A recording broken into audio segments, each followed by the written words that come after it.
We're excited. They're not excited. And you could tell it. Here's 5. Now that's a great job in the backfield with Mitchell and good old number 75, Austin Jensen. Everybody will know that number before this season gets over. You got Seth Willis in at nose guard. Seth did a good job for us stacking up plays in the middle. And now some of those plays that they're making are a little tougher than they were before. Look at who's established the line of scrimmage. They run a screen pass and we bat it down. But there's Jensen. If they'd completed it, he was going to make the tackle anyway. So it's 3 and out.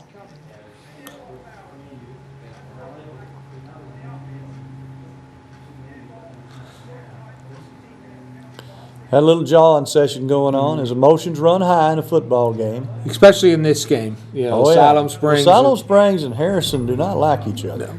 Here we are. We're going to get the ball back at midfield. You know, it kind of swung a few years ago. When they started producing T-shirts, said their favorite team was Siloam Springs, and anybody played Harrison. You know, and this is pass interference. Yes. Even though they explained it to me, the ball was tipped, and it was tipped. But the ball was tipped after the pass interference. Well, we made reference of it in the booth. And here we are discussing it. And when they told me, you know, what are you going to say? I said, okay, guys. You know, if that's what you say, it's what you say. You've got a ball 40 yards, 30 yards downfield. There's one man standing in front of it. He throws a flag. That was, okay, let's go. Oh, nice. Oh, we can't get it over this guy's nice. They called the right play at the right time defensively. And Tate's not going to throw it over many people. No, no. Roll to the right. Makes a little cut up underneath. Dropped the ball. Picked it back up, though. I know. Boy, I tell you what, though, that's there's a reason why that thing's oblong. Yeah, it don't bounce right. That'll give you Coach White hair. Get it on the ground, and they caught it, and we're not there to make the play. Good what a tackle. hit, though, right nice there by tackle. Mitchell. Mitchell. And off the 5, stringing him to the sideline. Pretty good job. So now those yards aren't coming as easily as they did before. I like to see all those blue shirts over there around that ball. And contribute to the line play. They don't get a lot of name coverage. They don't get a lot of, here's this interception. Right there. And see how he tried to place that ball in there and not throw it? You know, he's a strong, look at this block by Jensen. Oh my gosh, there's one by Holtby.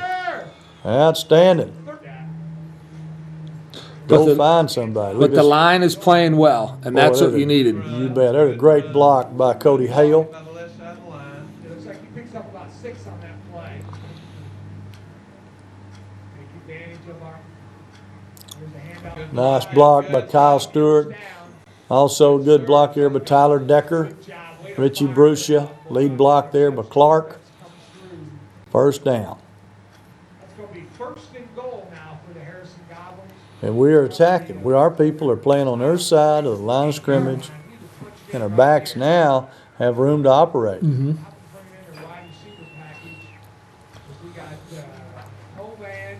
Play coming in from the sideline. We have them on our wrist. They're color-coded. We'll yell out red 3, orange 6, whatever. All they got to do is look on their wrist coach, what we call it, find out what the play is. Nice. That's an athlete making a play right there. I thought he was in. Got close. We don't have a shot there to say how close he was, but and we mess up the snap here. And boy, I'm thinking, oh, come on, guys. Well, we're going for it. You know, at times you got to take some calculated risk. And this you had seen starting to see the swing. Right. Now, that wasn't a late hit there. Oh yeah, it's a late hit. But that's why we tell them don't just be content with crossing that first line. Go get across the next line. Yeah, Clark's going to take a good late hit. He's in the end zone right there, both feet on the ground, and boom. You know, 31, that's a good lick, I'll tell you. That's a face-up tackle. It's a new ball game. It's new, and it's really, the momentum is totally in our favor. Right. It has shifted completely. And they get a personal foul by, I know that the coaches don't teach it, but you don't want those guys coming in with those kickers' legs. You know, you need to plant at a point 3 feet, 4 feet out in front of that tee to block that ball. Nice job here, and those yards are getting tougher and tougher for Mr. Truitt. Good job over there. Getting tougher for Siloam Springs all. It doesn't matter who's doing it. Well, It's but he's the only one that's running. So. Right. That must have been their game. You know, why I don't understand, because I have enough trouble coaching the Goblins, but it's a nice throw and catch here. Pippin's a great player. But Pippin carried the ball 35 times the week before against Greenwood. against Greenwood.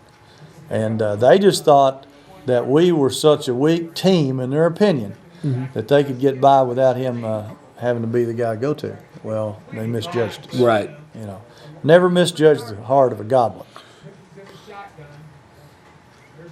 Nice tackle here. Look at that face up. That's right. Drove through him, put him on. Jeremy 10's a Johnson. big old kid too now, big old wide receiver.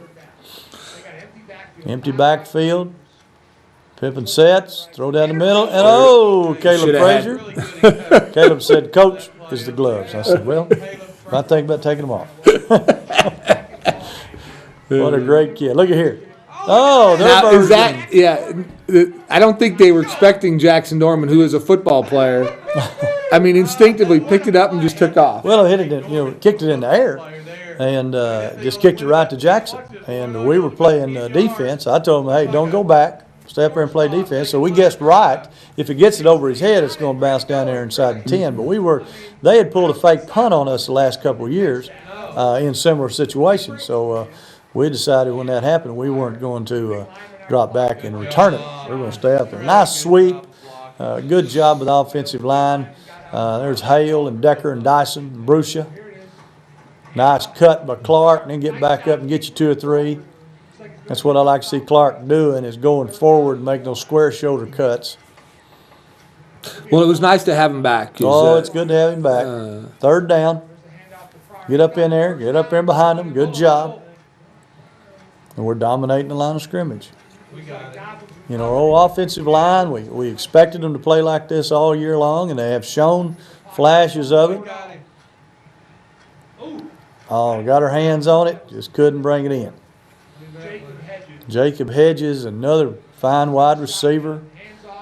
Run the sweep. Pryor gets it around the end right here a little bit, and he's good about slipping up inside. Nice job. Down the 25, 26-yard line.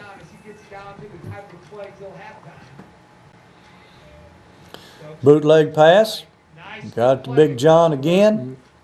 Drops those shoulders. He is a very determined young man.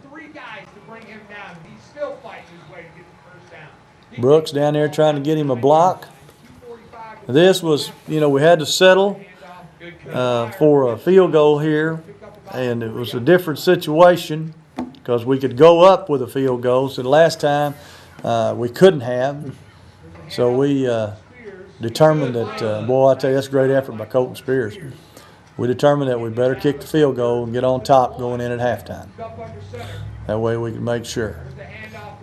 They get too much penetration and stuff us in the backfield, and now we're going to kick it. And somebody asked me, well, why did you take the 5-yard penalty? Well, it's simple to me.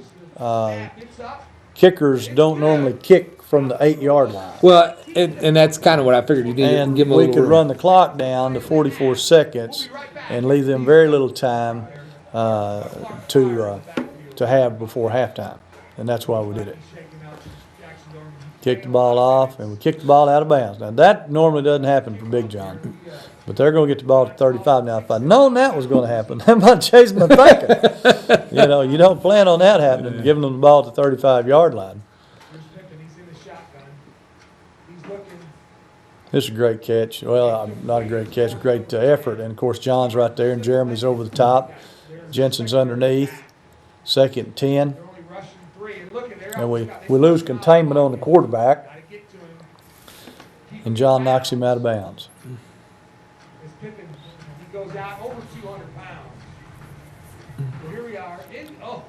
Got her hands up, tipped the ball. But still rushing 3. Still rushing 3. And the penetration and the pressure we're able to get was fantastic. Made them punt the football. Again, we said, hey, we're not going to return it. We're going to play for the fake. They burned us 2 years in a row. A fake punt. We're not going to do it this time. And then here's your favorite play of coaching. I do like that formation right there. Victory formation right before halftime. Get out at halftime 17-14 after being down 14-0. You think we're not happy? Yeah, we're ecstatic too. Well, we're going to take a short break. We come back. It'll be the second half, and Coach will have all his insight of what's going on. We'll be right back.